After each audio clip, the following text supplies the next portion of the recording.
I shouldn't record because I'm having an anxiety attack right now. I'm used to them, so I don't really exhibit much signs on the outside, but my heart isn't really pumping any blood. It's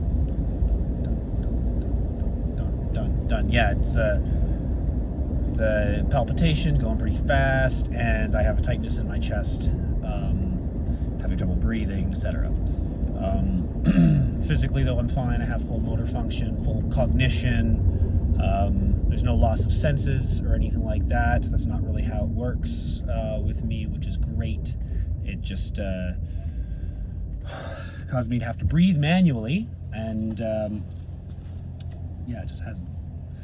Anyway, a possible reason for the anxiety attack. I just got out of a joint therapy session with my wife and my 2 kids. Everybody is fine.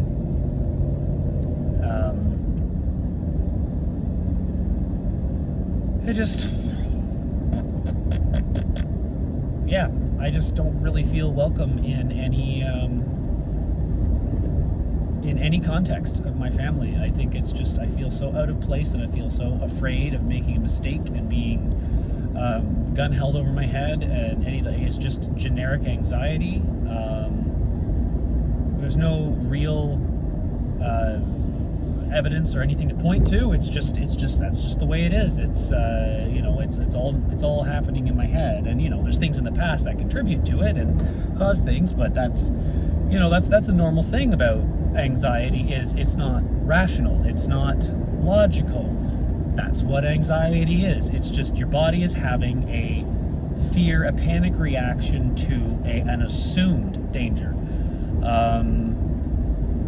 even if there isn't one. So yeah, I mean, I was there. I held my composure or anything like that, and I was engaged. Basically the purpose of this one was, we're now going to the therapist as a full family. So the therapist is trying to gauge our dynamic and figure out, what's the play of relationships. I'm not quite sure how much she's able to gather, and it's really anxiety inducing for me because the therapist, is saying, "Don't worry, I've got it." And the kids, I can anticipate what they're going for, and they can't touch anything because, if they touch anything, she has to clean it. Blah, blah, blah, blah, blah. Okay, anyway, so the therapist, she was talking to us and just trying to allow everybody to interact, but my kids are not engaged. They're not engaged in the moment. Why? Probably because both mom and dad are there. I've noticed this every time that it is a serious situation where both me and my wife are there. The kids don't seem to have a sense of structure or authority. When I'm by myself, they do what I say. When my wife is by herself, they do what she says. For the most part. I mean, they are still little kids, right? So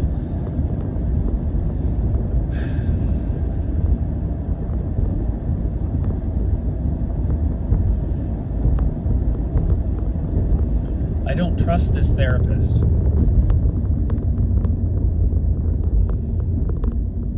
I don't trust my wife. But this is the person that she has chosen. She herself has been going for therapy. This person was chosen to be our couples counselor a year ago.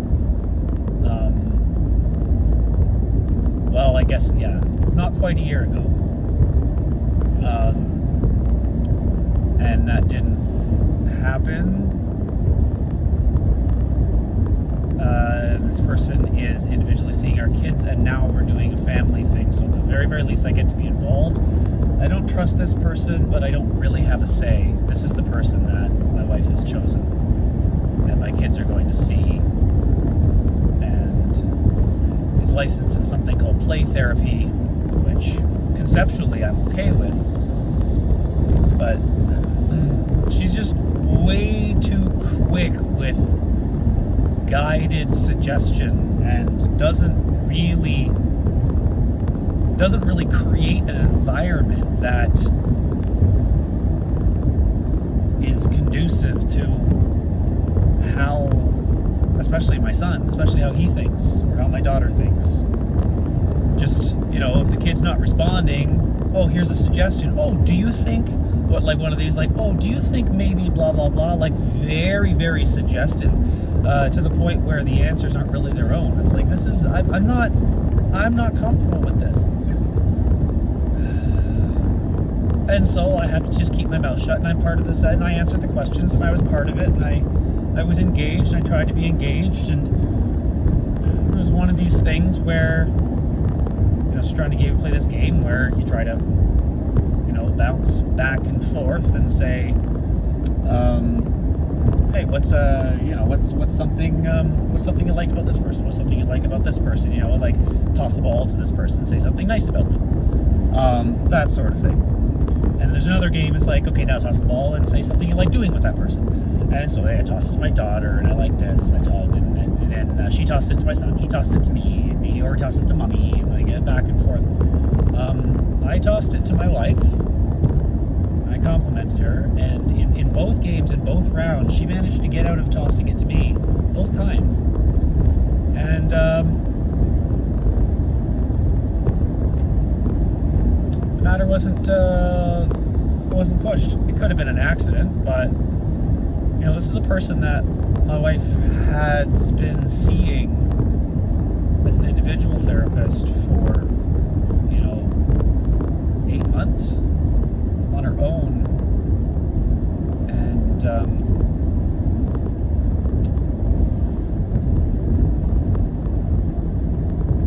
she was worried about a bias forming. That's the reason why she was uncomfortable. I don't personally know, by the way, if she was uncomfortable taking us on as a couple for couples counseling, and that's something that my wife told me, that it would be biased.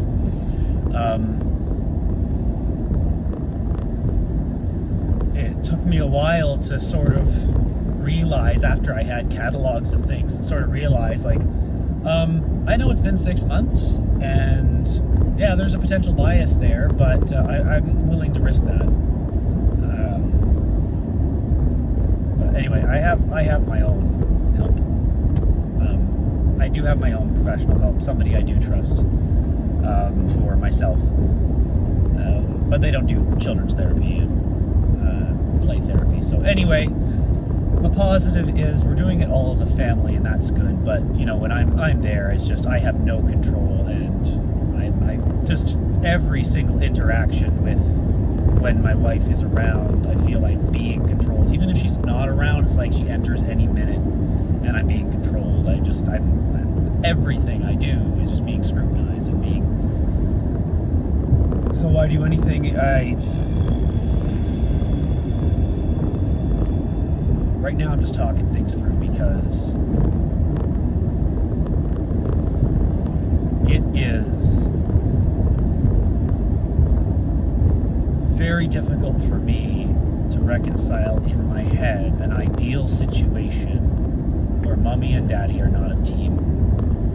My kids are very young, and many couples who are in far worse situations, couples that are actually a threat to each other, couples that one person has a sex addiction and they're constantly sleeping around, or the other spouse has a horrible gambling problem, and all of the family's finances are drained away somewhere, or there's a drug or a smoking habit or a drinking habit or something like that, where one of the partners is either taking all of their time, all of their energy, or all of their finances into something that is just killing the family.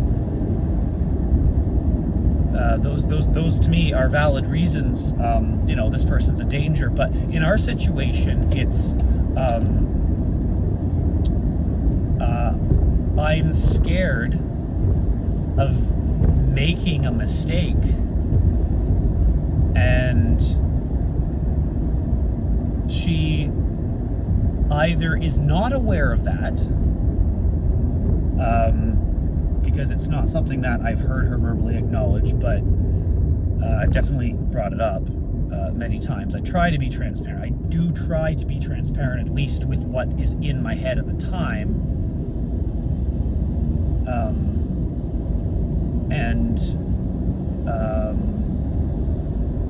Or she does know and doesn't care,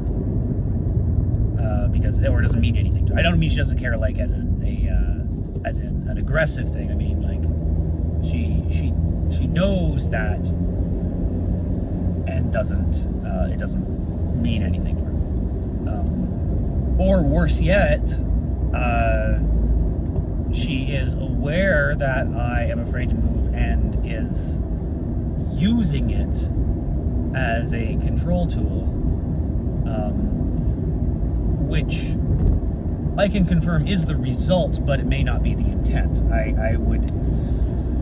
I have yet to see any evidence that she's a particularly driven individual. Something like that would take a lot of mental energy. That level of control, to control somebody else through that kind of manipulation, to actually... First of all, you have to have a will in the first place. You have to have a something you want to control them to do, which I don't see any evidence of. 90% of the time, she has no idea what she wants. So the motive, it's not really there. It's not intentional, but the result either way is still, I am very clearly in a position of fear and have been for many, many years. And this is just one more circumstance where I don't really have control. I could walk away.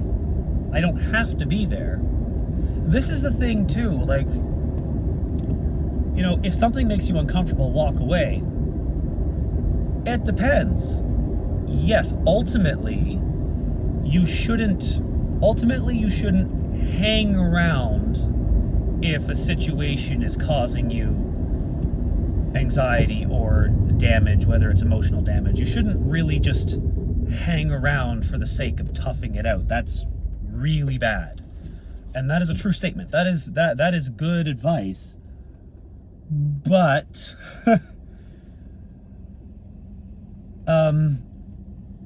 it's also really important to face fears, and you can't grow if you run away from everything that's difficult, and that's actually the opposite issue. What I'm observing in her, my wife, at least from my point of view, it might be different from hers, but at least from my point of view, that's what she does or is doing. I shouldn't say she's been like that. I don't. Anyway, I qualify too much. This insecurity is just absolutely rampant.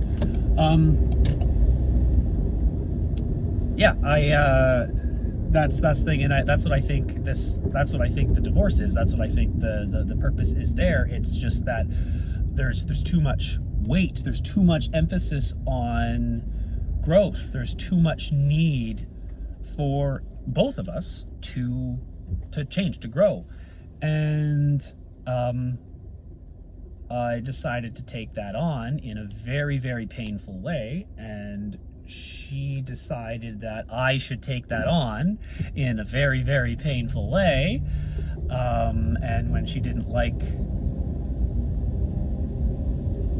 when she didn't like it, or, I mean, this is making her sound, I don't know, this is how she appears to me. So, I mean, she's going to have a different story. Actually, a matter of fact, I don't know if she has a different story so much as she has the exact opposite story, because how I am viewing her actions may very well be exactly the way she's viewing me, as this just running away from the problem. She did accuse me of being somebody who would just, you know, take off.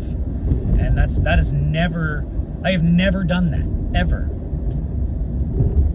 She thought like I would leave, carry on with my life, go hook up, go live a life just to completely forget about her and the kids, and like that never happened.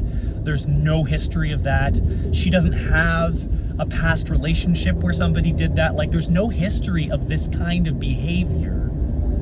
And so I don't know where the accusation came from, other than I am someone who cannot provide a concrete expectation of what I'll be doing, or a plan or a schedule, that kind of thing. I'm a fairly chaotic person. It is incredibly stressful to live with me. I acknowledge that, but no attempt was made to acknowledge that and accept that and try to not change herself, but to adapt to that reality. No attempt was made. There were many attempts to try to understand. Looking back, I got railed with a whole bunch of questions. She always asking me questions. Anyway, I'm rambling now because I'm starting to get myself flustered, but the point is, I'm feeling this anxiety because I was in this situation, it was so nice to see my kids. It's been a couple days, but just in a situation where there is this professional, somebody who, represents the system. I know they're a person, I'm gonna say, but they represent the system. Like, we're entrusting. That's the thing with a professional, is it's coming from a place of institutionalized interaction.